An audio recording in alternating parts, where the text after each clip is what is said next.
What's up, everyone? It's Duncan with dBc.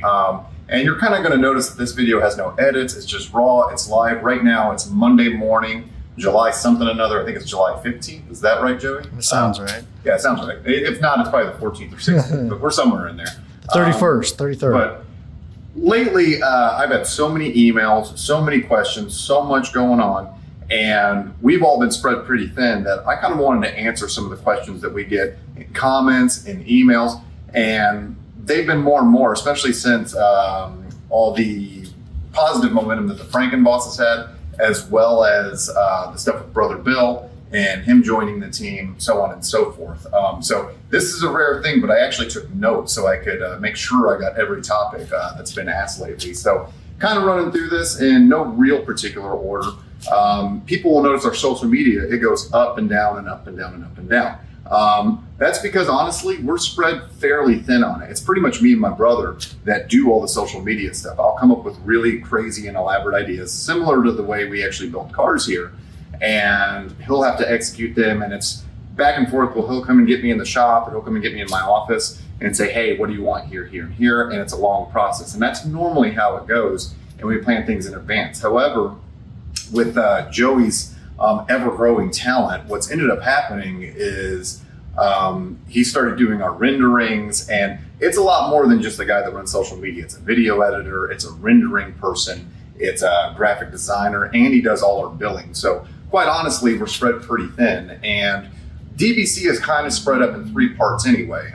It's social media, vintage cars, which we're slowly phasing out, and then modern vintage. And I head up the modern vintage and then head up the social media. And so we have three separate things kind of going on at once. And it's a lot of things that you have to do to kind of do that. Now, some people might ask, why are you guys phasing out vintage? Honestly, the modern vintage stuff has become so successful that is where our focus needs to be. We need to push that more and more. And quite honestly, there's a lot of people that are doing vintage cars, hot rods, and customs far better than we ever could. So we want to make sure that we don't embarrass ourselves trying to do something like that. And those cars are really, really hard to actually predict and do money and have a timeline on that everyone's comfortable with. So we're slowly phasing that part of the business out. So to answer the questions in the emails, do you guys accept vintage cars, or will you guys restore my 19-something whatever? No, not anymore. We're slowly phasing that process out and strictly focusing on the modern vintage, the branding, so you guys can see more of kind of our weird creations that we have going on. Another question asked, does Brother Bill live in Paducah? Bill Tumas. We all call him Brother Bill around here. No, he does not live in Paducah. He's actually one of the people helping with what we're doing moving forward with modern vintage, the branding, so on and so forth. I'll never say never, but there might be even a satellite dBc location somewhere in Pennsylvania. But right now, everything is just kind of coming together. He's got a lot of irons and different fires too, but he is a part of this team, and we love Brother Bill. We're very, very, very happy, honored, honestly pinch ourselves more often than not that Bill Tumas wants to be with us. Like every once in a while, I'm just like, really? Like that's crazy. So yeah, we're pretty flattered by that, because he's a real friend, a real brother, and the fact that he is a part of dBc now is pretty awesome for us. So it's a great thing. So the next question I get asked a lot. I get emails all the time. Can you guys build a car just like the Boogeyman car? Absolutely not. That car is special to Mike and Kim. That car is supposed to be a one of one. The owners of the Boogeyman, Mike and Kim Hayslip. That car, we're not going to decrease the legacy of that car by making more than one. Now, if someone wants a 69 Mustang and if someone wants us to take a new Mustang and make it look like a 69 Mustang and they say, hey, can you paint it gray? And they want to take it to a stripe guy afterwards and change the wheels and this and that, they can absolutely do that, but we're not going to call it a Boogeyman. And I think that's fair. And we want to treat our customers right and make sure that they feel like something special going on. Almost like we wouldn't do another exact FrankenBoss or another Steelers car, for example, because those cars are special and that's a place and time that we want to keep, and something, that we want the customer to have of their own. And all of our fingerprints are DNA, whether it's the boogeyman car, whether it's the FrankenBoss, they're in those cars. So it's a very, very, very special thing for us to make a one-of-one car. Now that kind of leans into my next thing. With the success of the FrankenBoss, and the whole concept of that was a 70 Mustang, or I should say a new Mustang that was made to look like a 70 Mustang that's been extremely resto modded with 9 different cars from the entire muscle car era put together. What a lot of people don't know what we're doing right now is now we're kind of doing an entire Franken series of cars. You guys might have seen us put little teasers out there, but right now we're working on a car called the Franken Snake. Take that with it what you will. I think we might have even said that at the big press conference with Bill. But the idea of that car is almost the same as the FrankenBoss, just a little bit different. It's the same thing as an extremely resto modded 67 Shelby based on a new Mustang platform. So right now that's something we're working on, and it's going to be very, very cool. With the design stuff is pretty much knocked out, and I think people are going to be very happy with it. And the thing we're happy about it is that we wanted it to look like a custom 67 Shelby that did not look like an Eleanor. Because everybody and their brother, when I think you could probably just Google custom or resto mod 67 Shelby, and there's probably going to be some Eleanor fingerprints somewhere in that car. Which brings me to my next point. We get asked quite often in comments and videos in this, can you guys do an Eleanor Mustang? Absolutely not. We actually did do one years and years ago when my brother and I were with, actually we did more than one, we did a handful, when my brother and I were with a company called Retrobuilt, and we received a cease and desist from the folks from Gone in 60 Seconds. And if anyone has followed this car stuff, they know that that's kind of been thrown out of the court, and the B is for build people, the Shelby thing, those lawsuits are gone. So, but we don't do things we don't want to do. Like I'd rather, do a paint job on a Nissan Sentra than I would do another Eleanor, because honestly, we see so many Eleanors at shows. It's overdone, it's overplayed out, and hopefully we're not hurting anyone's feelings here, but the time has passed for us at Eleanor. We're ready to move on from it. We're not into it anymore. And if anyone wants to know, if anyone, that is new to us, really wants to know our real feelings on the Eleanor thing, years ago when we got our cease and desist, and like when other companies were getting them from basically, the heir to the Eleanor, I don't even know if I should say her name, and then her lackey. The long and short of it was we took their cease and desist, read it very carefully, and then made a spoof of them in one of our social media videos called Cease and Desist. So that's kind of where our real feelings with the Eleanor thing lie, and it hasn't changed since 2020. So we're not really into it, and you guys are seeing me talk a little more straight right now, and in that video and other social media videos, we try to be exaggerated versions of ourselves. We're not really that loud and crazy all the time. Now, all of us are goofballs and all of us are pretty immature. So yes, we get to that point when we're hanging out and doing things, but we're not on Mach 10 all the time.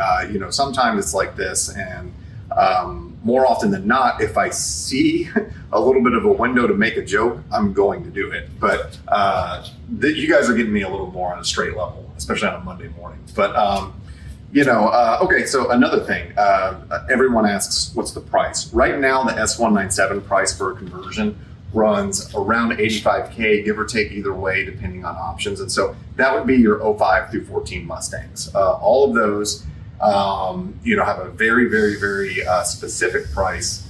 And that would cover pretty much your 67s all the way up through 70s. 85K, and that price may change in a couple months, in a year or so, because we're kind of changing that process up. We're talking about changing the materials a little bit, which moves on to the S550, S650.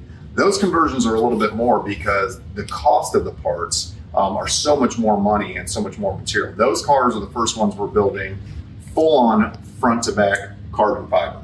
So every conceivable piece, will be carbon fiber. And, even like the headlight buckets, this and that, we're doing a recreation of them in carbon fiber. So our goal is to actually make those cars a little bit lighter than they came from the factory, a little bit stronger and a little bit better. So those would be about 125K. And so whether it's S197 or S550, the billing process isn't hey, you drop off your car or you sign to a contract and you need to give us that 125 grand.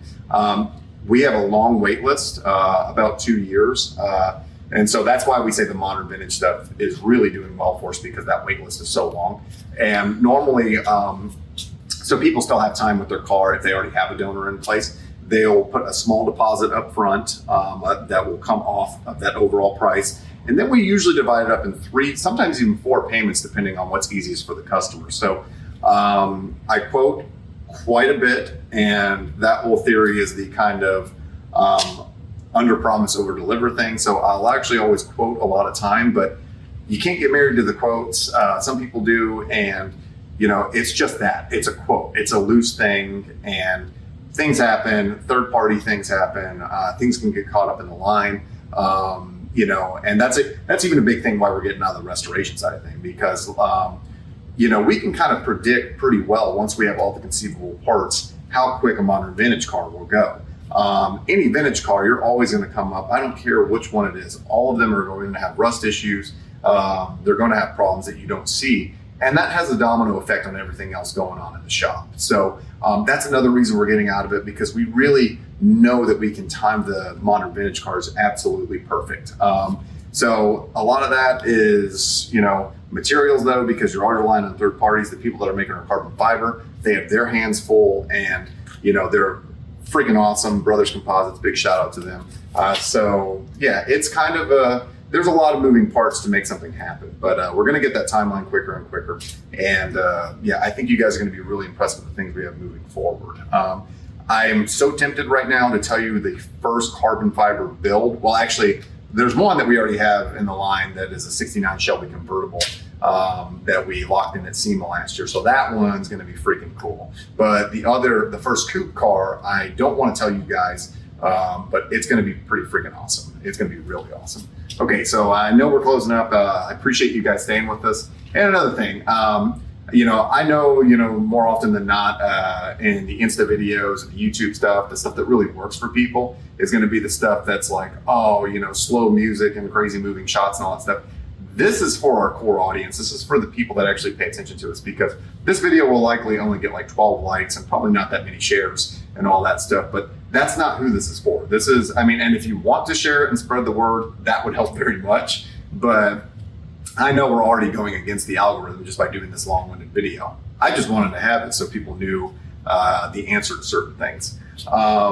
SEMA, what do we have going this year? SEMA is another thing that I think people sort of understand but don't understand. We've been very fortunate to build 7, maybe 7 SEMA cars, I think, something like that. And we've gone pretty much every year since 2018 and built multiple cars each year. The thing is the way SEMA really works, it's not a thing where you say, well, I'm just going to book my car and book a booth and go on and go forward. You're kind of more or less trying to bid on real estate and have the best build that you can. And a company, like in the past, we used SCT, and then we did a feature spot for Alea Leather last year. They will say, hey, you have a really great car. We want to draw people into our booth. And that's the best case scenario you can have at SEMA.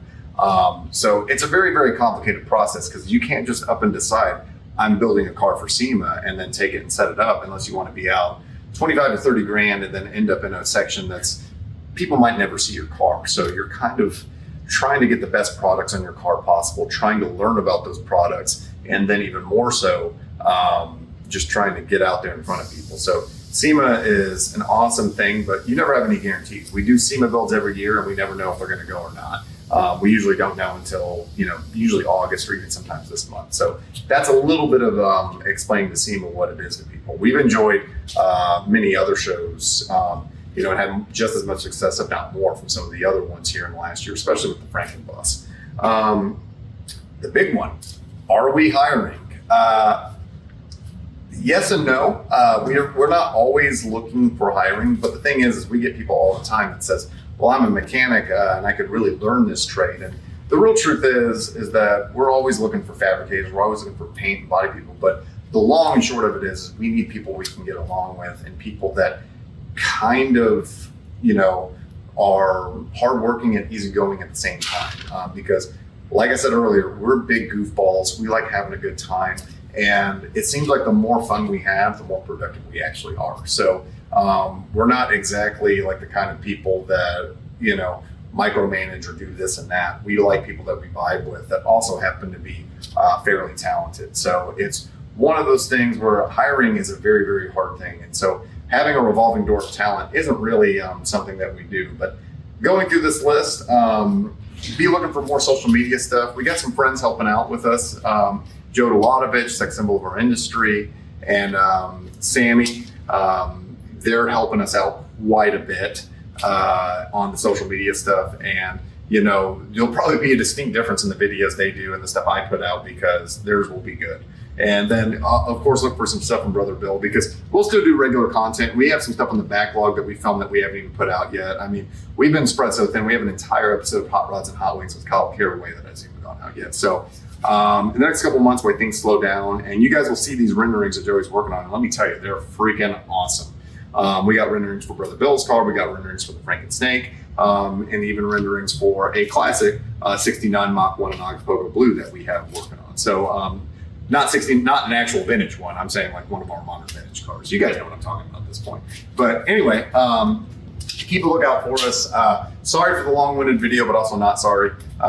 This is hopefully answering a lot of questions. So can you think of anything else that people ask me, Joey, that I probably need to answer or could answer? Man, I think you covered a whole lot of it. I'm sure I'll think of something once we're done. Yeah, there's a lot of meat on this bone. So yeah, if anyone has anything, please comment, share this video. I know it's long, but it's Monday. If you are goofing off at work or taking a dump, you should have enough time to watch this whole thing twice. So anyway, that's all I got.